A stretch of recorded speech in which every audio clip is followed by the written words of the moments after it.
بسم اللہ الرحمن الرحیم۔ پیارے دوستو، خلیفہ ہارون الرشید کے زمانے میں بغداد میں ایک درویش رہتے تھے۔ اس درویش کا نام بہلول دانا تھا۔ اس کا کوئی گھر کوئی ٹھکانہ نہ تھا۔ وہ شہر میں ننگے پاؤں پھرتے تھے اور جس جگہ تھک جاتے تھے وہیں ڈیرا ڈال لیتے تھے۔ بعض لوگوں نے لکھا، یہ اللہ کی تجلیات اور اللہ کے عشق میں گم رہتے ہیں اور اپنے ارد گرد کے ماحول سے بے خبر ہوتے ہیں۔ ایک دفعہ بہلول دریا کے کنارے بیٹھے ساحل کی گیلی مٹی کو اپنے سامنے جمع کر کے اس کی ڈھیریاں بنا رہے تھے۔ ملکہ زبیدہ اپنے محل سے بڑے مگن سے انداز میں ان کو یہ کام کرتا دیکھ رہی تھی۔ وہ مٹی کی ڈھیریاں بناتے اور پھر اپنے ہی ہاتھ سے اسے مسمار کر دیتے۔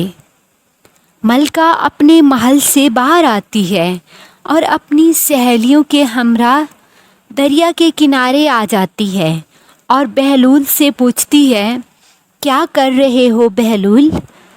بہلول نے ادائے بے نیازی سے کہا، جنت کے محل بنا رہا ہوں۔ ملکہ نے سوال کیا، اگر کوئی تم سے یہ محل خریدنا چاہے تو کیا تم اس کو فروخت کرو گے؟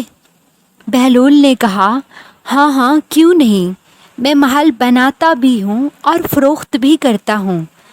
ملکہ نے کہا، تو بتاؤ ایک محل کی قیمت کیا ہے؟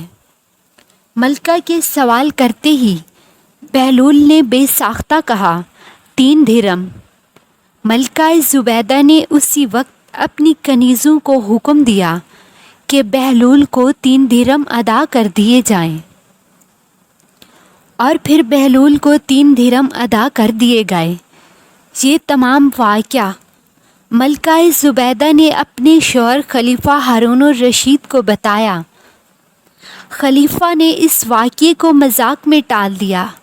رات کو جب خلیفہ ہارون الرشید سوئے تو انہوں نے خواب میں دیکھا، جنت کے مناظر اور آبشاریں اور پھل پھول دیکھے، اور اس کے علاوہ انہوں نے بڑے بڑے اونچے محلات بھی خواب میں دیکھے، اور سرخ یاقوت پر بنے محل پر انہوں نے زبیدہ کا نام لکھا ہوا دیکھا۔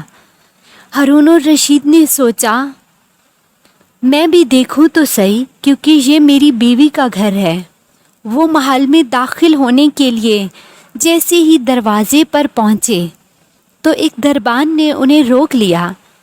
ہارون الرشید کہنے لگے، اس پر تو میری بیوی کا نام لکھا ہوا ہے، اس لیے مجھے اندر جانا ہے۔ دربان نے کہا، نہیں، یہاں کا دستور الگ ہے، جس کا نام لکھا ہوتا ہے اسی کو اندر جانے کی اجازت ہوتی ہے، کسی اور کو اندر جانے کی اجازت نہیں ہوتی، لہٰذا آپ کو اندر داخل ہونے کی اجازت نہیں ہے۔ جب دربان نے خلیفہ ہارون الرشید کو پیچھے ہٹایا تو ہارون الرشید کی آنکھ کھل گئی۔ بیدار ہونے پر فوراً اسے خیال آیا کہ مجھے تو لگتا ہے بہلول کی دعا زبیدہ کے حق میں اللہ رب العزت کے ہاں قبول ہو گئی ہے۔ وہ ساری رات اسی افسوس میں کروٹیں بدلتا رہا۔ چنانچہ وہ اسی شام بہلول کو تلاش کرتے ہوئے ارد گرد دیکھ رہے تھے کہ اچانک انہوں نے دیکھا بہلول ایک جگہ پر بیٹھے اسی طرح کے مکان بنا رہے ہیں۔ ہارون الرشید نے بہلول کو سلام کیا۔ بہلول نے سلام کا جواب دیا۔ پھر خلیفہ ہارون الرشید نے پوچھا، بہلول کیا کر رہے ہو؟ بہلول نے جواب دیا، جنت کے محل بنا رہا ہوں۔ ہارون الرشید نے پوچھا، کیا تم بیچو گے؟ بہلول نے کہا، ہاں کیوں نہیں، میں محل بناتا بھی ہوں اور فروخت بھی کرتا ہوں۔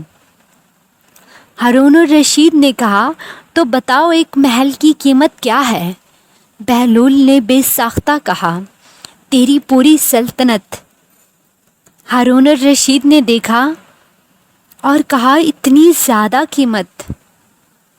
زیادہ قیمت تو میں ادا نہیں کر سکتا.